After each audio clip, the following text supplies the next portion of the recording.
Yo, what up, yo? Y'all know what it is, y'all. NBA playoffs has begun. I'm your boy Bandit, and this is the NBA Nightly Show. What up, though, everybody? How you doing? What's up, bro? What's good, bro? I'm glad somebody spoke back, you feel me, for our rest of y'all. What But up, I'm gonna though? introduce the panel we have today, starting with my brother, who spoke first, Marcus. Let him know who you is, bro. It's your boy Marcus from the Stat Junkies podcast. How y'all feeling tonight, man? Doing all right. I'm doing all right. Fantastic.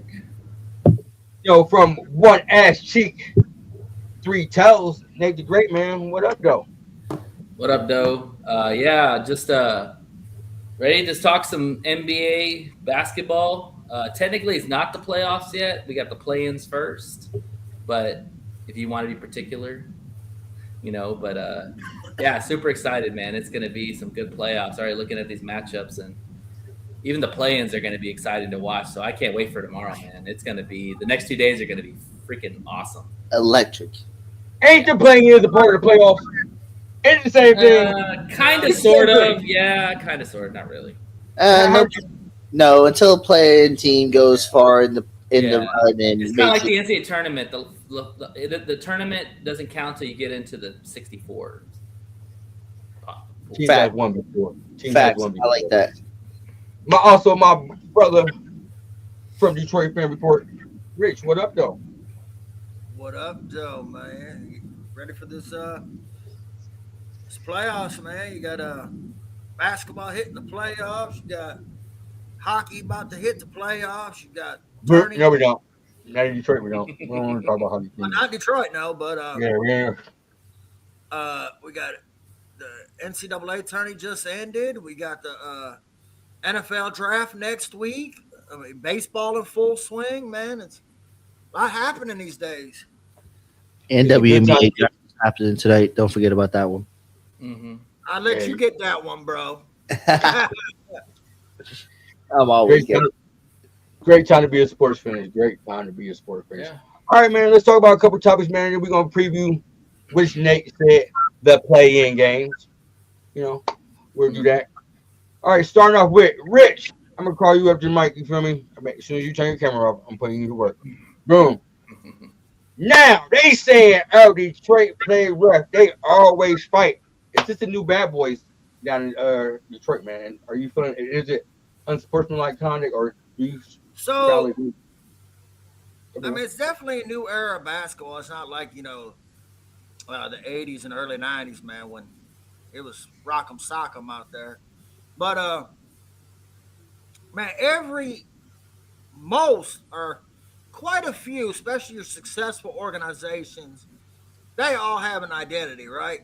The Yes, sir. Lakers, Showtime always got, a star, multiple stars, going all the way back to Magic and Kareem, Kobe and Shaq, Luca, LeBron, and now you got, AR, um, the Celtics, the Sixers, the Pistons. It's always, every time we've ever been successful, man, it's been the bad boys.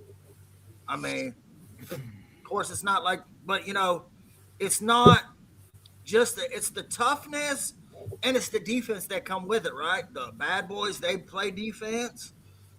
The '04 Pistons, they played defense, but I mean they were tough too. We had Shaq, or not Shaq. We had Ben Wallace and Sheed. I mean, they weren't taking no bullshit from anybody. Facts. Um, Absolutely, it wasn't. and so this is the uh not the new bad boys there, but I like their style. They about their business, man. They're hanging on defense. JB, he rides for his guys ride for him. I mean, you can't fault the fact what he's done. Or excuse me. You cannot argue the fact what he's done in these last 2 years that he's been at the helm. I mean, this team 3 years ago lost 2 straight. It was agony. he come in and poof, basically the same core, right? So I've enjoyed watching these guys grow up, literally, hell, I'm all for it. Nate, do you have a problem where the Pistons is playing, and do you have a problem where JB didn't shake the hands at the end of the game? I wouldn't say a problem. I'm just looking like from this standpoint, it's all about the optics. Like you're getting into the playoffs where the refs usually swallow their whistle, and they allow the physicality to happen, and on both sides.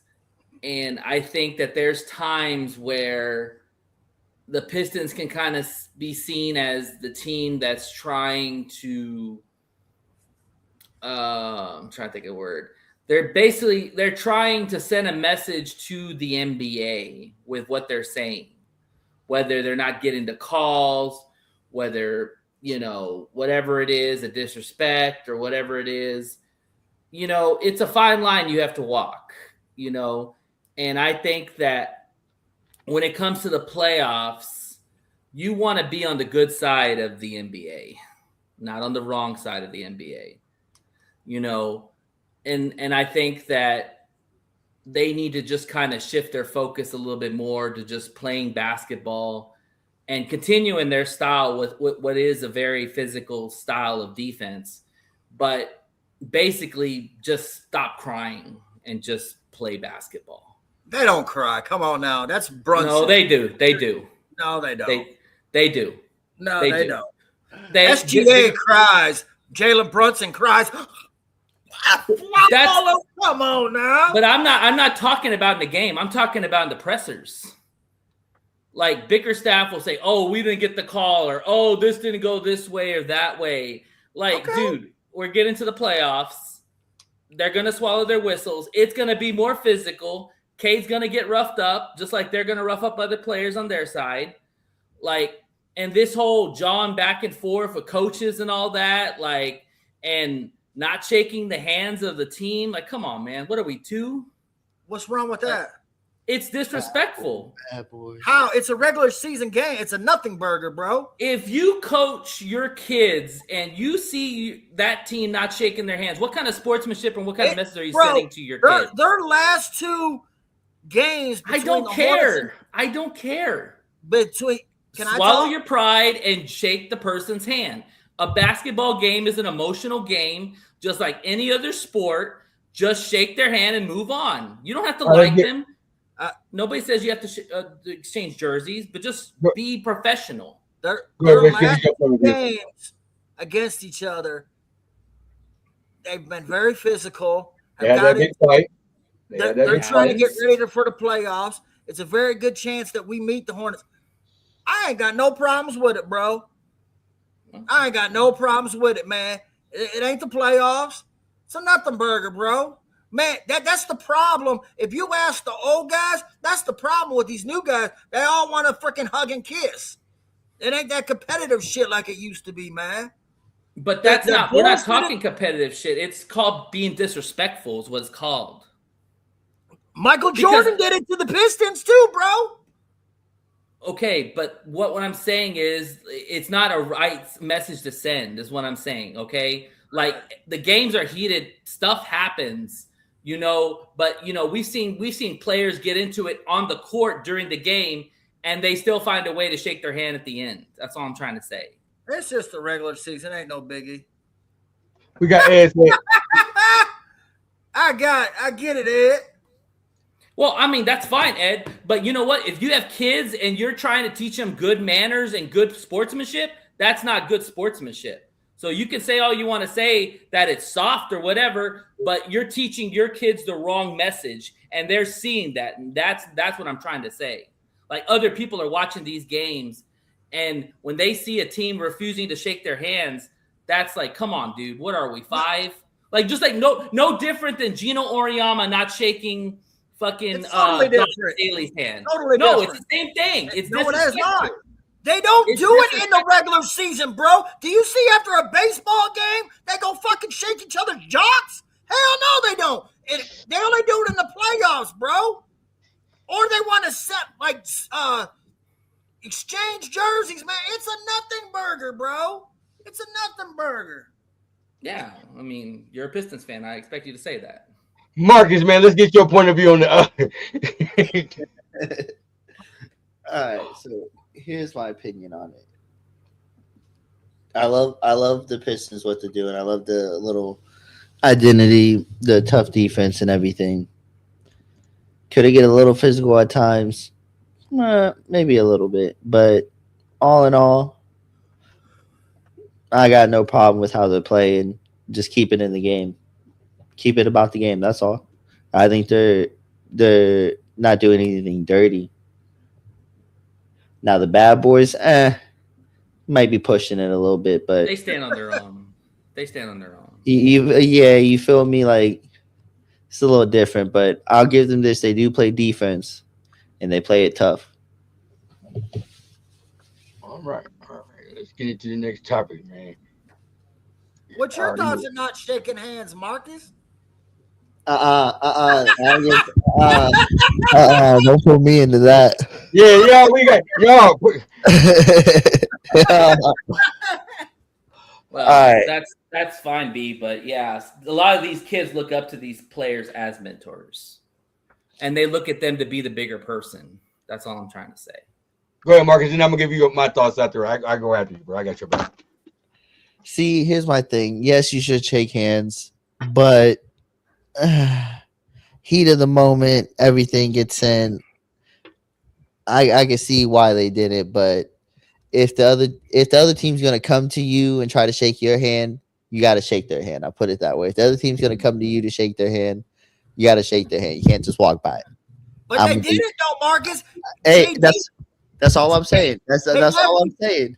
They left the clock before it hit zero because Duran went to JB and said, "Let's fucking go," and that's what the fuck they did. I'm not. I see. I'm not a big fan of leaving the court before the game's even over. Before the game hits zero. Like, yeah, come on. That I'm not. I can understand the not shaking hands, but at least stay on the court till zero, then walk off the court. That I can live with. You know, you lost or whatever heated moment, walk off the court, but leaving before the game, I didn't like when I saw that in the Bad Boys documentary. Them leaving before when the clock hit. When the clock hit zero. I'm not a fan of that. Stick it out, buzzer hits, walk off the court. You don't got to shake your hand. It is what it is, but at least stay for the end of the game. There's no doubt that Detroit has this dog, me versus world mentality, no different than Lions do, and the thing is that it's fine, but if, they don't get, I don't know, it's just. I'll put it like this. In today's NBA, what's the number one problem everybody say they have a problem with in today's NBA? They're too friendly. They're too fucking friendly. So now that you have it where we have two teams that's bringing back that rivalry, bringing back that tenacity, bringing back that toughness, bringing back, you can't come in the lane.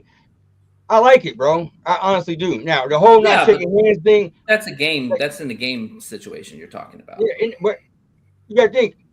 You really think they're going to shake hands after they didn't fought the last two times? But that's what I'm saying is like you've seen that before. You've seen players get dust up in the games and they still find a way to shake their hand at the end because they understand that it is an emotional game. It's a highly emotional game. It's a playoff. It's got implications. It's probably going to see him again. This beef goes back way back before the NBA. You got to think. Durham and Wisman Call been beefing since high school. They don't like each other. They don't like each other. Like, fine. Come on now, like you gotta bring. Like, I like it, bro, and I hope to God the Hornets win, and they have to play. Oh, I hope so too. I want to see that series. They absolutely have real dislike for each other. Right, and it's good for basketball because it's been too pity pack every goddamn league, and I think that's really good for basketball. Sure, no, I get it. It's fine. All right, let's talk about a team that a lot of people didn't think was going to make the playoffs. They started off 6-21. They traded James Harden and went 35-20. How do we feel about the Clippers' major turnaround? I'm gonna start with you, Nate. Uh, I don't know. It's I was a big supporter of the Clippers before the season started. I thought they were going to be like one of the top seeds, and they fell into the play-in. I mean, to be fair, they started off terribly. I think they started off like 6-30 or 6-20 6 and early 21. on. Yeah, 6-21, and you can't get a top seed when you play that bad early on. You know, for me, it's going to come down to Kawhi Leonard. Obviously, he is the star of that team, and he's playing at a very high level. Also, too, it's going to come down to Garland. You know, Garland was the big reason why they traded James Harden. They need a guard that can get buckets. And I think James Harden was the reason why they changed James Harden. But go ahead. Well, I mean, that's fair, but I mean, what I'm saying is you got Garland in return. So, Right. I mean, you expect Garland to really show his stuff, because if he wants to get a contract or get paid, he's going to have to really ball out these playoffs. And, and outside of that, they just have a lot of young guys that really a lot of people don't know about, and we'll see what happens. They're going to go as far as Kawhi takes them. But Kawhi is an underrated superstar player. He just can't stay healthy. That's the problem. When he's healthy, he is one of the best players in the league. Period. He was this guy was He was healthy all year. Right, and he right, but he can't do it all himself. But what I'm saying is, like, this guy's been an NBA MVP too in the finals with the Spurs, where he literally took the Heat down himself, literally. Look what he did in Toronto too. Right, exactly. So he's a very special player. If he can stay healthy, they have a chance. But we'll see. The roster, I'm not too hip on the other people on the roster outside of Garland. Collins, I don't know if Collins is going to play. That would be huge if he does. Losing that center they had that was playing really well, the guy from Penn State, that was a huge loss because they traded Zubats in the offseason or in the trade deadline.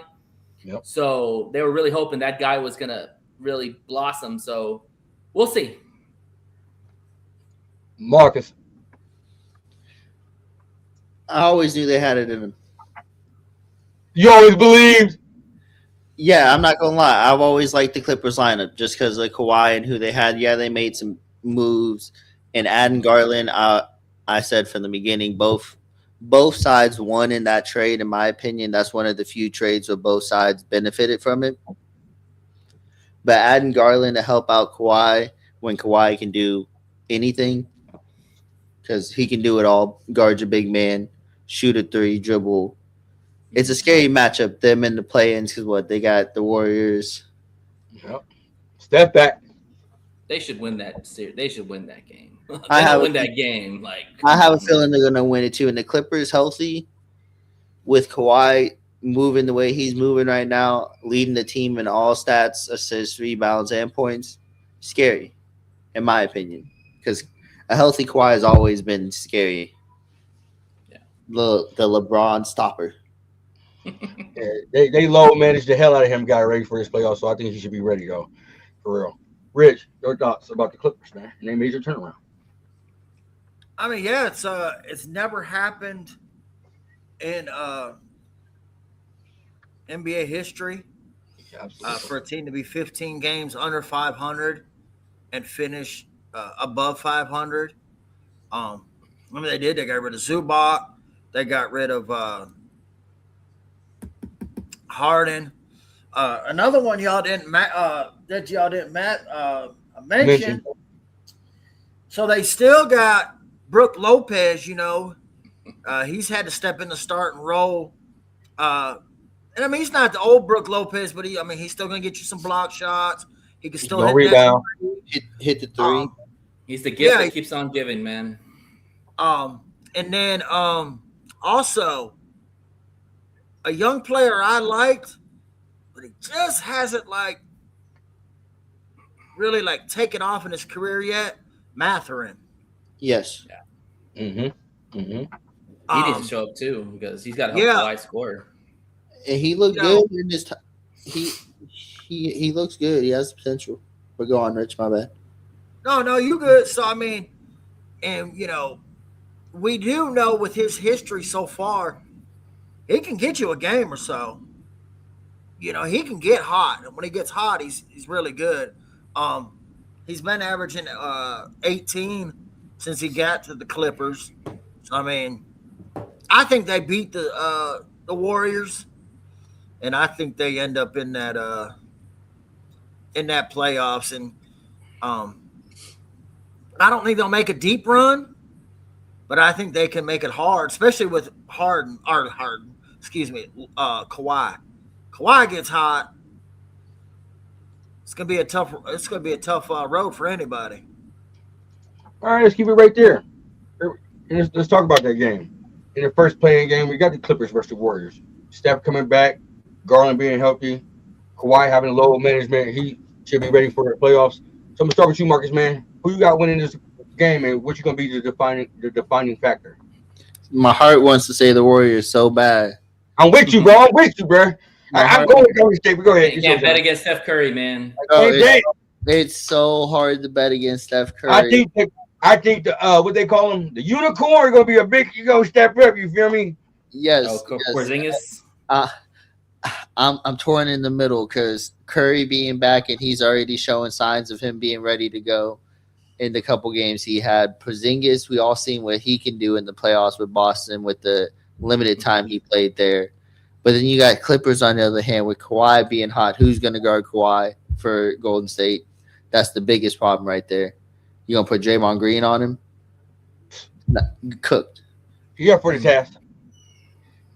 But Darius Garland, it's so tough. I can't bet against my guys. I'm gonna go with the Warriors. Steph gonna make it happen. Steph gonna catch fire. We seen it happen before. I think he got another one in him. I'm with you, Beach Philly. I help you. Steph Curry will be the difference in this series. Nate, who you got, man?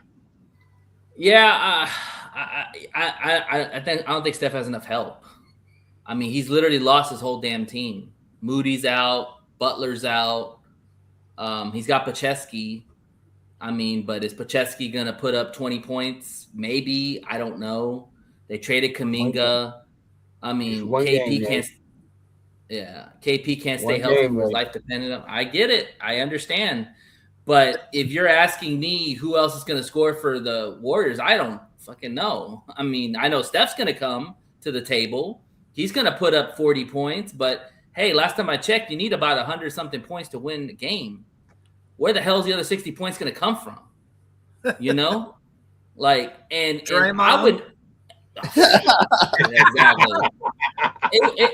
It wouldn't surprise me, and honestly, it wouldn't surprise me if Kawhi checks Steph because he's such a long player and he's got such big hands that he can get in those lanes and really be physical with Steph. It wouldn't surprise me if you see matchups like that. That was going to be my point. Clippers have three guys that they could throw at Steph. Kawhi. You can throw Chris Dunn. He's a really good defender guard. And they also have Derek Jones. He's a versatile defender and a bigger. So, I mean, they can throw three different things at him, right?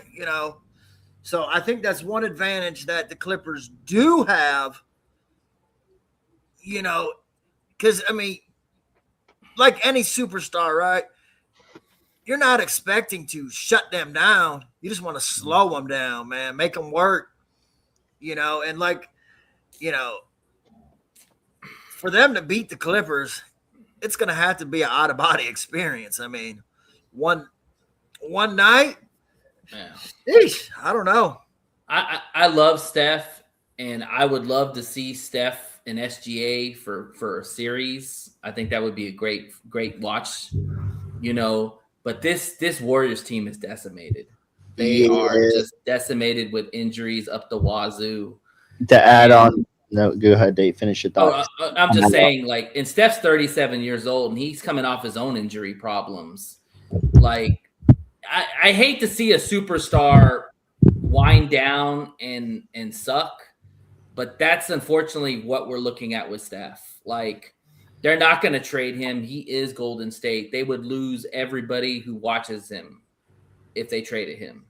Like, they're not going to do that. And he's not going to ask for a trade. Wait. You just said he got old and he sucked? Is that what you just said? Well, I'm just saying his team's going to suck. Like, they're not going to be good. His team's going to suck. Yeah, but he's also I got to hit 37. the brakes when it was But trust me, dude. Trust me. I love Steph as much as anybody out there.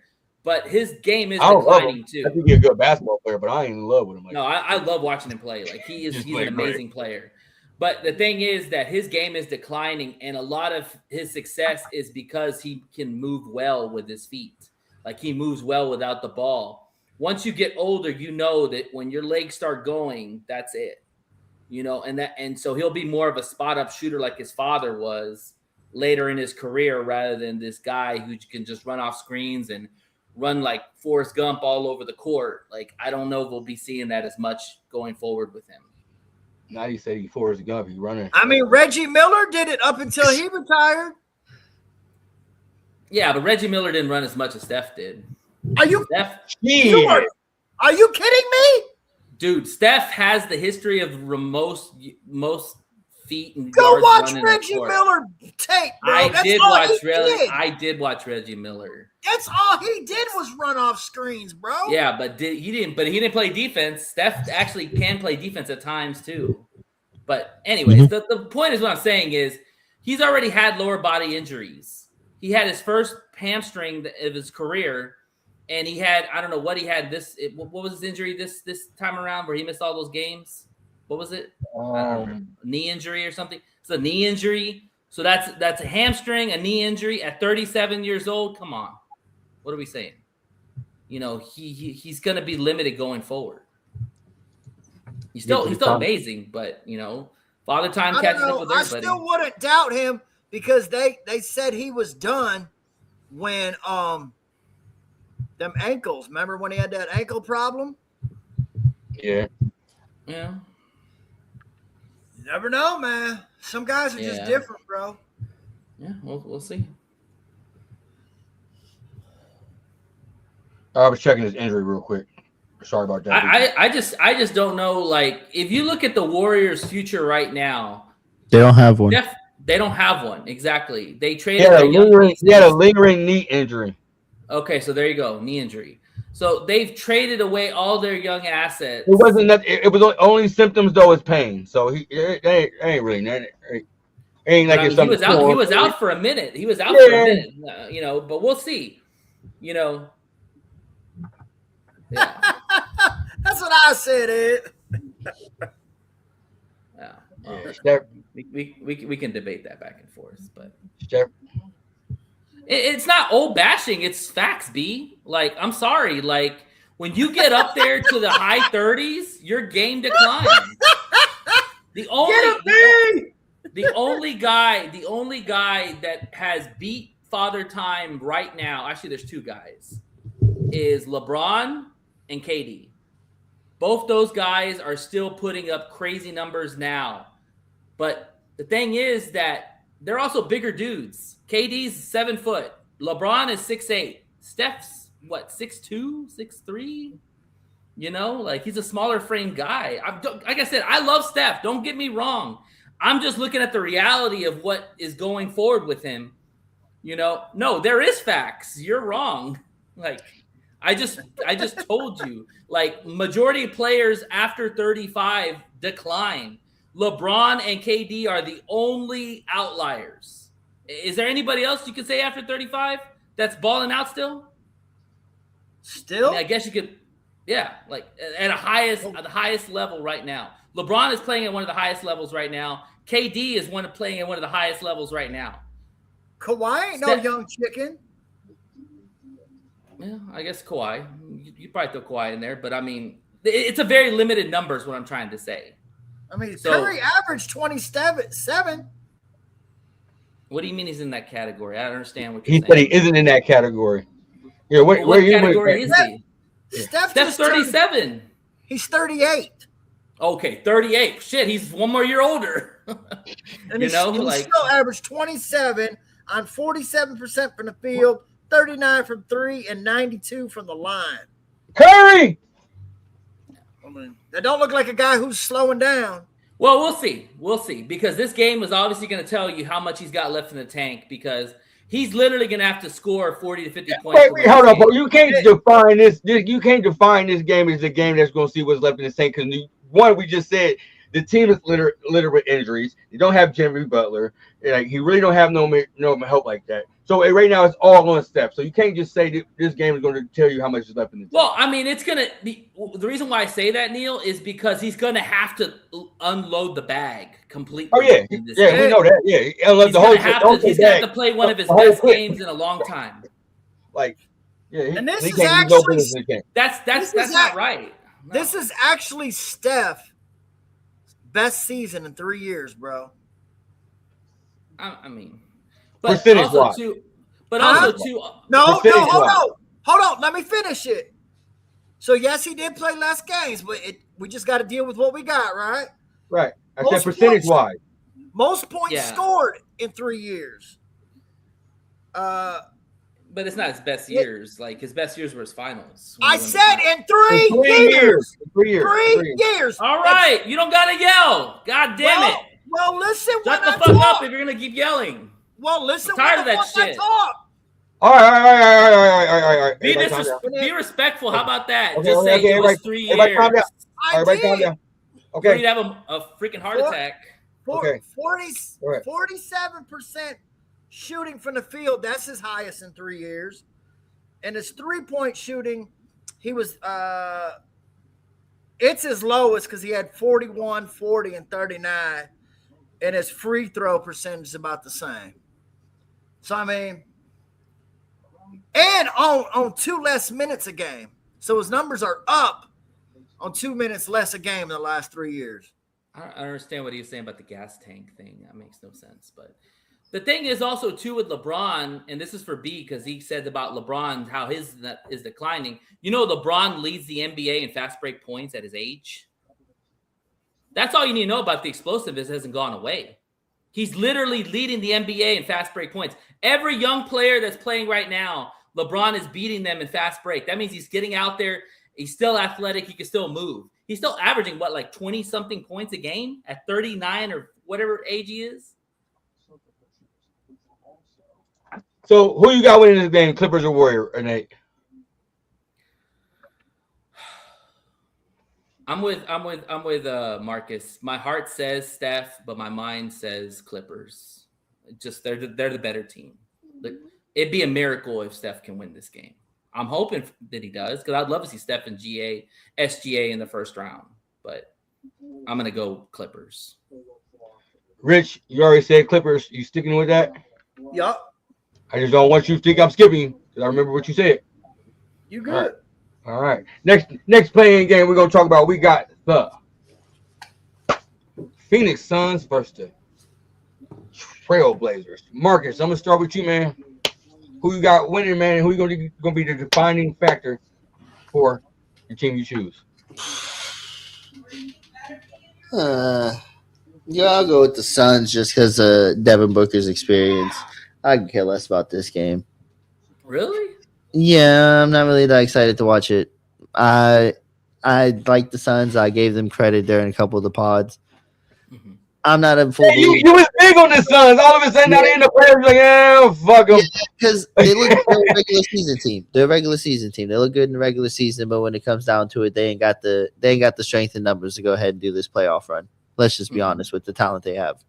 In the Trailblazers, I'm just not a full believer in them yet. I've been listening to you guys all hype them up and talk about them on the pod and everything. I'm still just not a firm believer in them yet. So you gotta pick one. You gotta pick one. Pick one. Give us one. I said the Suns. All right. Devin Booker's experience. Nate, man, who you got? So this one's an interesting matchup because I actually think that whoever wins this game could possibly give the Spurs some fits. Not saying they're going to win the series, but they could definitely make it hard because if you look at both teams, the Suns have Devin Booker, of course. They got Dylan Brooks. They got Green on the outside. But they have a lot of bigs they can throw at Wemby. They got Malawach, they got Richards, they got Marcus Williams that they can throw at Wemby all game. So that would be interesting. And then you look at Portland. Portland's a very young team. Their star is Denny Avia, but I'll tell you a guy that nobody's talking about is Klingon, Devon Klingon from UConn. That guy's game has really improved. And he's not only a defensive stalwart on the center position, but the guy can also shoot threes now.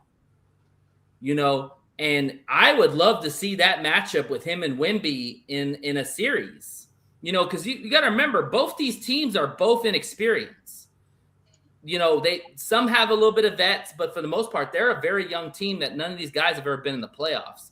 So all bets are off. You know, there's really not a huge advantage for anybody, really. And I would just like to see this series.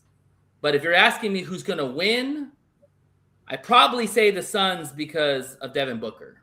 Devin Booker is the equalizer as far as against the Portland Trailblazers. But don't sleep on Portland, dude. Portland has got talent. I know that Marcus said, yeah, you know, I don't know what you said. He said they weren't that impressive, but I watched this Portland team go to San Antonio and should have won the damn game. Their inexperience cost them the game at the end. But they were balling out against the Spurs with Wemby in the game and everybody else. And they were holding their own. And Scoot Henderson has really picked up his game too. So I would just love to see that series because they're two young teams with a lot of young talent. Okay. Rich, who you got? Man, I've been intrigued by these Blazers all year, man, because they do. Yeah, who been hyping them up? That's who been hyping them up, Marcus. Go ahead. They got Drew Holiday, and they got Robert Williams, the center, both from Celtics, both won titles, so they got that experience, right? So that helps the young guys going. Robert Williams is a guy that I've always liked. That guy just cannot stay healthy. I mean, he's only 28. He's a smaller guy. He's almost like kind of like the same size as Beef Stew. You know what I mean? But it's the same thing. He's a rim protector. So I mean, you got him behind Donovan Klingon. You got Jeremy Grant, Kamara, and then Shaden Sharp. I mean, they got some talent on that squad. Shaden Sharp averaged 21 this year. But his thing has always been health too. But that kid can play, man. I just think they have too much talent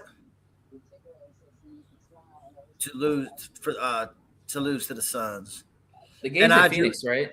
Oh, sorry. Huh? The game's in Phoenix, right? Or is it in Portland? It's in Phoenix, I think.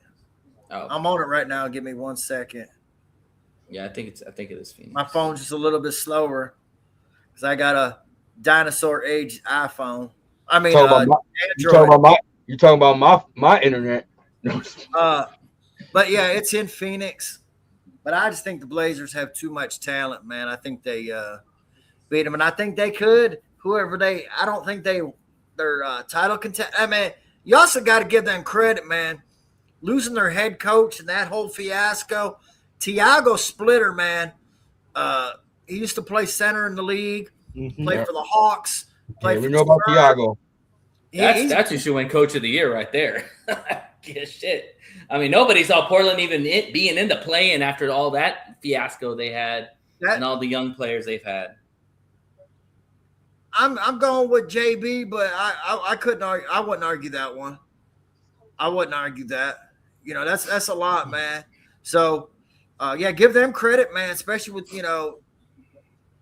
a lot of the young guys that they do have on their team. I mean, they've got a couple veterans too, right? But to hold it together, man, real good for them, man. Yeah. All right. Before we get into the Eastern Conference play-in, I'd like to say I thank everybody coming out for watching, man. Appreciate y'all. We gotta do us a favor, man. Go to Detroit Fan Report on YouTube. Hit the subscribe button. I truly do appreciate that. Now, and B, that I don't know what you meant by Phoenix against Portland, because who are Golden He's talking State. about both of them winning they play. Both of them winning they play. He got The one who wins the 7-8 automatically goes and gets the 7 spot, and then that one who loses that game plays in the that. winner of the 9-10. Okay, thank you for that correction, but you could have waited till I got done doing where I was doing. But anyway, Yeah, I'm it's just- a, it's a little it's a little confusing. It's I wish the NBA do would us a favor, just man. make it Please easier. hit that subscribe button, man. All right, let's get to this Eastern Conference play-in. Rich, I'm gonna start with you, man. We got the Hornets versus Miami Heat. Who you got winning this game, and who you gonna think what's gonna be the definitive factor for this team that wins? The key Well, factor. I'm gonna channel my inner Day here. Oh Lord. I'm gonna go with the Hornets, man. I know he's been riding with them. They do got some young talent over there. Con Knipple, first rookie in league history to lead the league in triples. Shout out to Miles Bridges too, man. He got a second chance, and he's pretty much for the most part kept his nose clean. I mean, got into it with the Pistons, but whatever. That's a nothing burger too, right? I can keep it fair. That's a nothing burger. His off the field shit, he's kept his nose clean. Court, he's on the court, not on the field, but go ahead, I got you. I got your back, Rich. Good luck. But the only weakness I see for the Hornets is, man, and Day has agreed with this, their big men are light in the pants, man. Yeah. That's their only problem. No, you good, B. I just didn't know what you meant by that. That's their I try to only stick up for problem. you, B. I try to stick up for you, B. I got your back. No, go ahead, Rich. But yeah, I got the Hornets, man. Marcus, Give I me know you've the been over there Googling all the stats. You feel me? Let me know who you got, man. Who you got? He's the stat guy. He just calls himself the stat guy. So That's what I'm saying. I do, but Hornets on the Heat, man. Who you got, man? man, the Hornets all the way with LaMelo, the way he's playing, unstoppable. Everybody, I just like to point out, everybody said he couldn't play the same way he played in high school in the NBA. And if you watch him, he really does play the same way he played in high school. He's dogging on all these cats. Unguardable right now. You got the other. Oh, so pause. I'm gonna stop you right there because he is guardable. Because when he played the Pistons, they had total of 10 points in the whole fourth quarter. He takes himself out of games because I'm just saying, my team, we held it down. I'm just saying, but here, Miami to cut you off, but I had to put that out there. Go ahead, you got it now. No, with LaMelo, Knipple, what's that? Brandon Miller, Miller. Yeah. and Miles Bridges. That's a young, scary core with nothing to lose, and they're having fun with it. A team that's just out there having fun with that much talent is scary. And they play defense too. They're not slouch on defense. They actually lock down and play defense. And LaMelo can play defense too if he wants to. He got shifty ass hands, and his hands are always in the passing lane. And he's tall. They got length. They got aggression. They got pause. But I was gonna say that's what makes him so good, Marcus. He's got them long ass arms, man. He's 6'8" at point guard. Yeah. He's literally the same height as Shea, maybe a little bit taller. But nah, give me the Hornets all day. The Heat don't stand a chance. Sorry, Bam, you had your 83-point game. That's your highlight. He's gonna need 83 to win that game, probably, and that might not be enough. Yeah, nah, that's not even gonna help him. You had your highlight of the year. It's over for you. Yeah. They sent you some big baller shoes. That's what's going on right now. I got my fresh. Hey, No. shout out to the dad though. He always said, remember, everyone said he was crazy. He always said that LaMelo was the best one out of them all. Lamar Ball said it, and everyone said he was crazy. He got something right, he said, that's for sure. Nate, man, who you got, man? Honestly, I'm with Marcus, man. This Hornets team is scary. Like, you look at their roster, they've got a lot of young cats. There's no doubt about it. And like we talked about with the Spurs and Portland, not a lot of playoff experience. I think Grant Williams is probably their most veteran player who's actually played really well. The thing about with LaMelo is so good, but he shoots himself out of games by taking bad shots. And so if he plays on his game and gets players involved, this probably won't be a very close game. I could definitely see the Hornets really taking belt to ass to the Heat pretty quickly. The one weakness that the Hornets do have, and I do agree with Rich, is the size. Diabate is not a big guy. Kalkbrenner is a slow white guy that can block shots. He's not athletic at all. White So man they can't need. jump. I'm sorry. Right. Well, he can jump. He's fucking 6'11". He better be able to dunk. But the thing is that they need to address size in the offseason. If they can do that, this team's going to be very formidable. You've got Knuppel, you've got Melo, you've got Brandon Miller, you've got one of the guys they drafted from France. Like everybody was hyping this guy up, Tiago Segun or whatever his name is. Guy doesn't even play because they're so deep. They have other players. So like if that guy has an offseason, he could be a factor for this team. So they've got nothing but a bright future. Like the Hornets have finally drafted well and signed good players.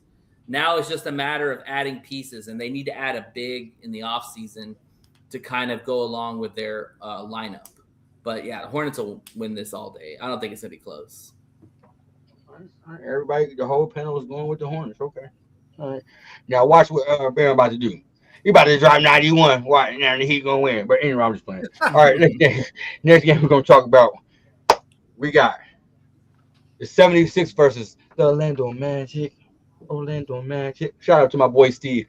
Marcus, man, who you got winning and what's going to be the key factor for that team to win? 76ers. If Maxi's healthy and Embiid's playing, the Magic. I don't think Embiid's not playing. Maxi's playing. Maxi's playing, but Embiid's still not. Playing. All right, that might make it a little bit closer of a game. What about Paul George? He playing? You just gonna forget Paul George like that? Like he ain't. I mean, like he. Is it juiced up Paul George, or is it unjuiced?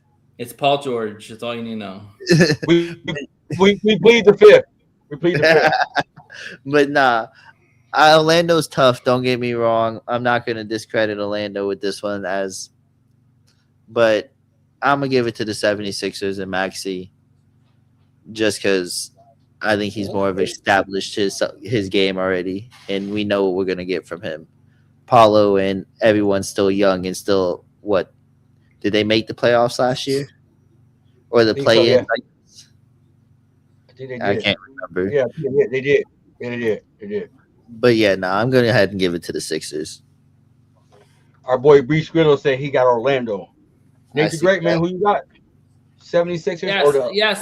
So this is a tough one because if Embiid was playing, Sixers all the way. Mm-hmm. When Embiid's healthy, he's one of the best big men out there. And when you talk about having him out there with Maxey and VJ Edgecombe and Paul George, that's a pretty damn good lineup right there. Yes, and they got some good bench players too. I just don't trust Orlando. Like Banchero has kind of taken a step back this year, in my opinion. Bane's played well. Like that was a good pickup for getting Bane. But is Suggs gonna stay healthy? Who knows? I love Suggs, but the guy just cannot stay healthy. He's healthy right now, but I guarantee I'll watch the game and he'll get hurt in the game somehow. And after that, I don't know who else they really have that you can rely on. Like they just have those big three guys, and that's pretty much it. To where the Sixers have a pretty good roster all around. They've got Oubre, they've got Bona, they've got dudes like they can match up with the Orlando Magic. And if Embiid is, like I said, if Embiid was healthy, this wouldn't even be a debate. But I'm gonna go Sixers. I think they eke it out because I think Maxey, if he gets on one, yeah, nobody's stopping that guy. He's too fast and too good of a shooter. Okay. B. Skrilla said he agreed, Nate. Okay. Rich. Calling out the Rich. All right. You didn't even mention Orlando's best player, Franz Wagner. That is Orlando's best player. most consistent player.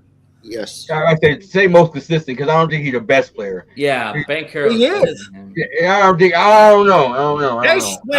When he got injured, they struggled.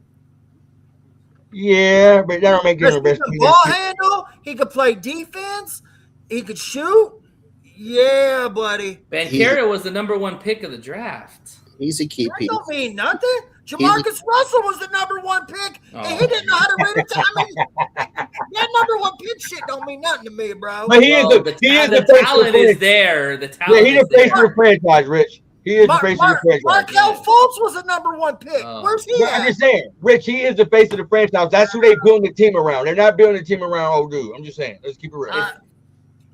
A lot of people would disagree with y'all on that. Okay, but go ahead. Let's agree to disagree. We all, Uh, I don't want to fight. I don't want to knock nobody no, out. it ain't nothing. But yeah, I don't want- where a guy was picked, that don't impress me, man, because that don't mean shit, man. But anyways, Tom Brady was picked after how many quarterbacks, and look at he's the fucking GOAT. So I mean, where you picked don't mean shit to me. Anyways, so yeah, man, I got the Magic, man. I don't know how the hell I thought they were going to be a lot better than they were this year. When they got Bane, I thought that was a really good pickup for him because that guy can get you a quiet 40, man. He'd get 40 points up and you won't even realize it. He did that versus the Pistons last year when it was with the Grizzlies. Mm-hmm. So I don't know, man. They just I don't know. But I think they had the more talent, especially with Embiid out. But there's still a chance for Embiid to play. He's not expected to play. But, he might pull a Willis Reed. You never know. All right, let's get to the comments before we get to. He said, y'all forgot about Wagner. Yep. Yep. Who? Who Franz? The person Rich was talking about. Oh. Yeah, he is a key piece. Though he really is a key piece in the Magic offense and defense. I tell you. Oh, Go ahead, Nick. I was going to say I'll throw another name out there that I think could be an X factor for the Orlando Magic is Anthony Black. I was a big fan of him coming out of Arkansas. He's a big guard. He's like 6'7", 6'8", can handle the ball. I mean, I know y'all saw that dunk that he had against those 3 guys, literally just posterized 3 dudes at one point. I've never seen that before in a game. But he could be an X factor, and I think that, it's going to come down to their guard play. If their guard play is on, like with Bane hitting their shots, Black, Suggs, they have a chance. But I just want to know who's going to check Maxey, man, because nobody can really check Maxey. Black or Suggs? Maybe Black, but whatchamacallit, Maxey is so fast. Like, people do not realize how fast he is. He's probably one of the fastest people in the NBA. He is hard to check because he moves well. He can get through screens. He can get to the paint. He can shoot from 35 feet out. Like, he is a terrible matchup for anybody going against him. And like I said, when he's on a game, he can be the guy. You just got to get a guy to guard him that moves his feet side to side, man. Because if I watch a lot of basketball, man. You've seen this like in the tournament, even. Man, so many guys, man, they just want to open their hips, man, and you get beat every single time, man. Slide them feet, man. Yeah, but when you're going against fast speed, sliding your feet doesn't always help, because when you got that kind of burst, it's like it's like trying to keep him in front of you. But if he's got that burst, it's hard. I've seen Maxey make good defenders look like bad. Like, he's that good. You just want to argue with me, but my point is, as soon as you open your hips and just let them go, you're cooked anyways, regardless. I got a big brother, little brother thing going on. All right, before we get to our last segment, you feel me? of the show, I want to remind people once again, do us a favor. Go to YouTube, hit that Detroit Fan Report, hit that subscribe button. We do truly appreciate that. Make sure you go to this Sports Junkie podcast and subscribe. And one ass sheep, three toes. Please subscribe. All right, now, last segment of the day. We got the odds to win. All right, it was supposed to be NBA. What? Nope, that's the Western Conference. So I guess we're talking about the Western. The odds to win the Western Conference. We got the Thunder, the Spurs, the Nuggets, the Rockets, followed by the Trailblazers, Lakers, Warriors, Suns, Clippers. Who do y'all think gonna come out the Western Conference? I know a lot of y'all gonna say OKC, but do anybody got anything different? Wrong. Give me San Antonio. Damn, I want to know why. Just because the simple fact of they've looked good against them all year. San Antonio does have players. They have speed. They have height. If they can just hit some shots and have a couple good shooting games to where they're not just limited to the paint, they could be a scary matchup for any team. I mean, I know the regular season doesn't matter when it comes time to playoffs, but they've been one of the few teams that have OKC's number. The only thing I'll say is that what's that first part you said about them? You're going to have to help me remember. Get off the weed. No, I'm just kidding. You said if they can hit shots. That is the biggest Achilles heel of San Antonio. San Antonio lives in the paint. And the thing is that good teams will make them shoot from the outside. And whether or not they can hit those outside shots remains to be seen. Like if you watched last night the Denver game when they played against literally Denver's third team, literally they could not hit the broadside of a barn. And they kept them out of the paint. If you keep San Antonio out of the paint, it's going to be very hard for them to win because they live in the paint. Wemby lives in the paint. Castle lives in the paint. Harper lives in the paint. Fox lives in the paint. All those dudes are all living in the paint. But if you clog up the paint and you make them shoot threes, they're not really good. They're not good shooters. Like their numbers are subpar at best, and so, it could happen, but also too, they're just way too young, man. I mean, hell, their coach hasn't even been in the playoffs. X's and O's matter. And you look at the coaches that they probably be going against, Dagnall, so I don't know. It could happen. I don't think. Rich, who you got winning the Western Conference? Denver. Okay, tell us why. Tell us why you got Jokic in them. Jokic just had one of the best seasons ever. He averaged a triple-double. He did something that has never happened. He led the league in rebounds and assists. Everybody knows about playoff Jamal Murray, and that dude's had his best year ever this year. First All-Star, yeah. Regular season. Cam Johnson, if he's healthy and making shots. Tim Hardaway's had a really good year for them coming off the bench. Goran's healthy. Their whole team is healthy. You're absolutely right about that. Yeah. I also like Peyton Watson. He's a really good dude. He could be, dude. Remember that pod, Marcus, when we were talking about unheralded guy going to play with Anthony Edwards? I could see Peyton Watson being that type of guy. Okay. Because they just got too many people on there. Even what's his name? Strother. He's a decent player. So yeah, Strother. I think Denver, if they're on their game, I think they're really hard out, man. They're really hard out. And,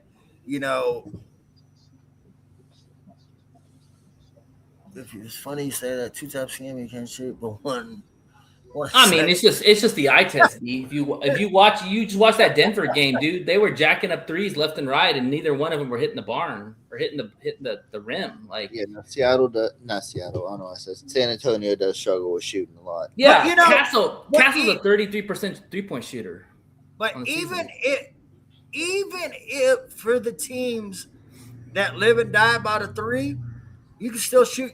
That's what happened to Boston. They live and die by the three. They can shoot themselves in a series. They can shoot themselves right out of it too. So I would rather have a team that is more, can go get a bucket, man. Because when you rely on that three, man, it could be bad news. No, Let's for talk about, sure. Yeah. all right, let's talk about the Eastern Conference. What up, Big Drew? What up, What Joe? up, though, Drew?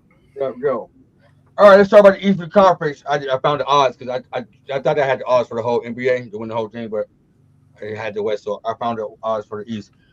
Surprising, Detroit's not the number one team. The odds: Boston, Cleveland, New York, then Detroit.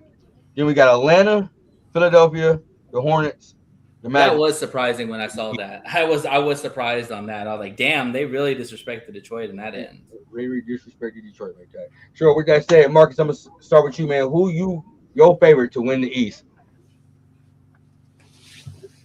Why you Jesus so big? Because I'm about to make two people on this pod. All right, here the fuck we go. Give me. Boston. Oh yeah, I told you before. Yeah, but you gotta have offense to be. I'm sticking with it just because the simple fact of I'm not mad with that. when after Tatum's injury, there was a big question mark. He's looking good, averaging 21 points right now. He's had a couple games where he's exploded for more than that, and they have the talent, they have the experience, they have the roster. And what Cade is just coming off an injury, and I just don't like Detroit in the long run. I don't think they're going to win the 7-game series if it comes down to Boston. They hate us because they ain't us. I had a feeling I was going to get it, so I like that you started with me because I'm definitely going with He Boston. was like, yeah, I'm about to piss him off. Hey, The Marcus. moment you said not surprise, Boston's the number one. I said, Marcus, yes, I'm all ears. I'm going to say it just like this. I'm going to keep it clean, though. But go in your memory bank and remember the last time you went against a Michigan team, a Michigan-based basketball team. How'd that work out for you? Hey, a clock is right once. What's that one saying? A clock is right Twice once. a day. Yeah, you feel me? A broken clock is right once in a while. Thank you. And Michigan took all that luck, so Detroit, sorry.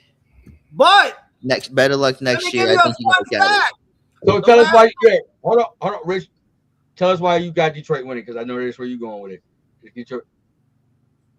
So, fun fact, the last time Michigan won was 89. You know who else won in 89? I got a feeling you're gonna say Detroit. Yeah. Yeah, bingo bango. Bingo bango. That's a little before. That's their hope. That's a little before my time. That's gonna be a segment, a cut right there. Bingo bango. Go ahead, Rich. Bingo bango. My hat came off on that one. Go ahead. But I seen a thing today. It was a little graph, but it had a little motion, and it showed the East 1 through 15. Detroit for 5 months never fell below first place. Never. Tell me one time, Rich. Neil, I can't say it's you in the back. We got doubted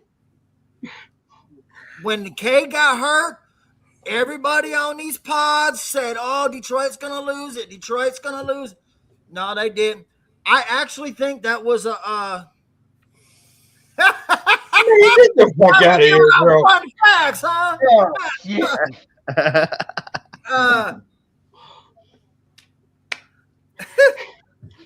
But I actually think it was a blessing in disguise for Cade to get hurt because, man, Duran proved he could be the man. Mm-hmm. His game has gotten so much better and efficient and he can give you a little jump shot. His post game has got better. His defense, Jenkins, um, Robinson had a really good year. Hunter found his shot in Detroit. Tobias Harris, he's had he's had some good games when Cade Shout got out to hurt. Mo. So All the time, right there.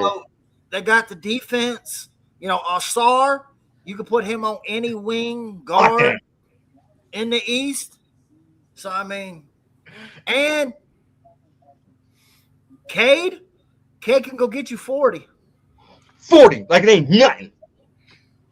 He's gonna need to do 40. That's for sure. No. Oh, Nate, tell us why you got the.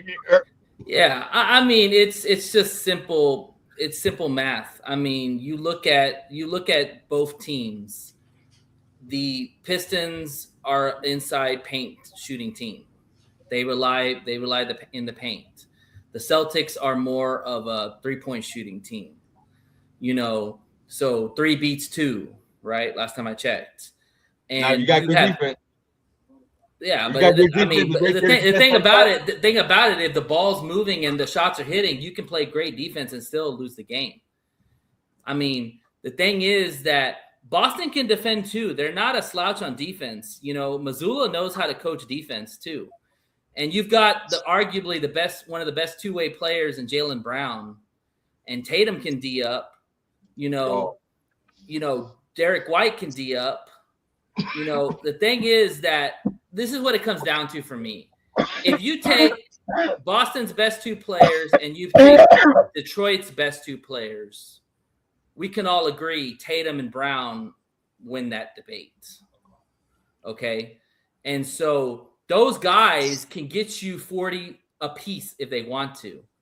And then they also have guys like Peyton Pritchard, who is probably in the running for 6th man of the year every year, and Derek White, who nobody really talks about, but is still balling out at a high level. And you got guys like Bayer Shireman. You've got guys like Keita, who can bang inside and be physical. So I just look at it like Detroit's going to have to score the ball on the outside. If they do not hit threes on the outside, they're not going to win. They would not win a series against Boston. It's just not going to happen. And if Boston's hitting their threes, hell, nobody's beating them. Not even my Knicks. Nobody is beating Boston if they're hitting their threes. And Tatum and Brown can go inside and get their own too. They don't always rely on the three. Brown wants violence when he goes to the rim. He's made that very clear. And he's not afraid of anybody. So he can go in there and get his buckets too. I just look at the talent and I'm like, listen, Detroit was a good team this year. They definitely outplayed what they were expected to do. But with Tatum coming back, there's no one beating Boston. Not like I said, not even my Knicks. It's funny you talk about your Knicks because you ain't mentioned them all show. I'm not bringing them up. Where do you think your team's chances is? Because you sounded like a Boston fan. Like I gotta go get you a green jersey. No. I'm just being honest with myself. Like if Tatum didn't come back, then I would say, oh yeah, the Knicks have a great chance of beating the Celtics. But Jason Tatum has played well since coming back. Yes, and they're the number 2 seed. They haven't missed a beat. Jaylen Brown is arguably should be MVP. He's not going to be MVP, but he should be MVP because the guy literally has carried his team all year on the offense and defensive side. And nobody expected the Celtics to be number 2 in the East. If Absolutely you thought you were going to be number 2 in the East without Tatum, you're crazy. Nope, everybody wrote him off. Exactly. Rich, I see you shaking your head. You had something you didn't disagree with. Go ahead. No, it's good. But I will tell you what. I mean, but like I said, oh, go ahead. Sorry. Go ahead. Go ahead, Rich. Man, I be quiet, and as soon as go ahead, Rich. Go ahead. You got it. Go ahead. Brown's dealing with an Achilles injury. Tatum's coming off an Achilles injury. Derek White's knee injury. Pritchard, foot injury. I mean, those are things that can flare up. Like we've seen it with Halliburton last year. We've seen it with Jaylen Brown last year. Tatum last year. I mean, it just can flare up, man. If you're going into the playoffs battling them injuries, especially them Achilles. That could be bad. From several things. I mean, because you might not want to play up to your capability because you're worried about an injury. No, this is the playoffs, man. Everybody's hurt. It's a long season. Okay, I'm wrong like always. I mean, Jaden Duran had a knee injury. Cade's got a bad hip or rib or whatever it is. I mean, everybody's banged up. Okay, so it just automatically cured up now. It's he had a punctured lung. came down and got said a punctured lung. No, you're not saying the right injury. But my point is, everybody's hurt at this time of the year. To say that they're going to take it down a notch because they're afraid of getting hurt is blasphemous. But having an Achilles issue is not blasphemous, bro. That's a long-term injury. Yeah, and he's going to still play. So what's the point? No one said he wasn't. Never mind. You just want to argue everything I said. No. What I'm saying is your argument is basically if the Celtics don't stay healthy, that's how they're going to not win. You haven't given me no stats or no reason of why or how they're going to do it. You just said if they stay healthy. Hell, that's with any team. My fucking team can stay. If they don't stay healthy, we're out. I mean, it's all about health. All right. Let's disagree. We'll live another day to talk about it. I appreciate everybody that came out and watched, man. Like I said, man, do us a favor, man.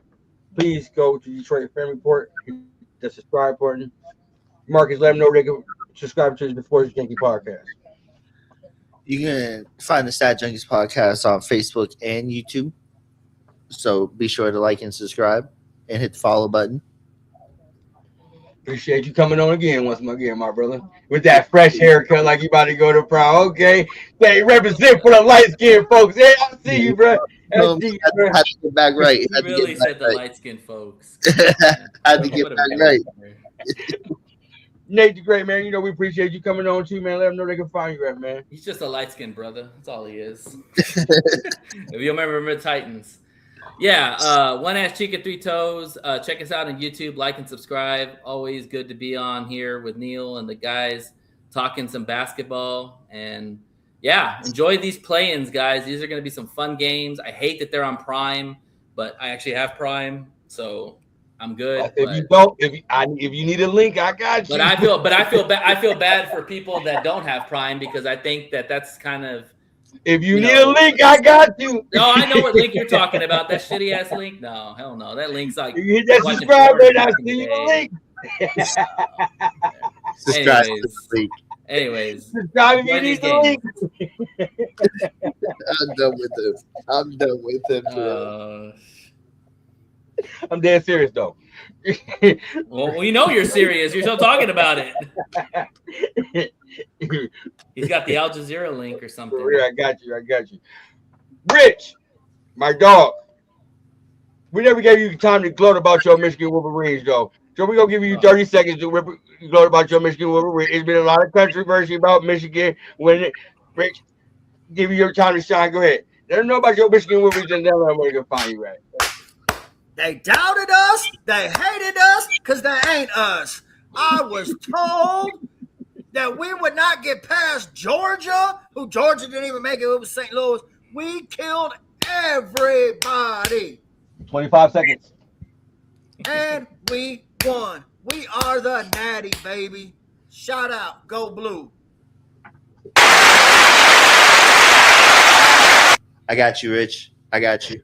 Let them know they can find you at, Rich. You can find me on X at Riggs928. Thank you for that, Bandit. Appreciate that.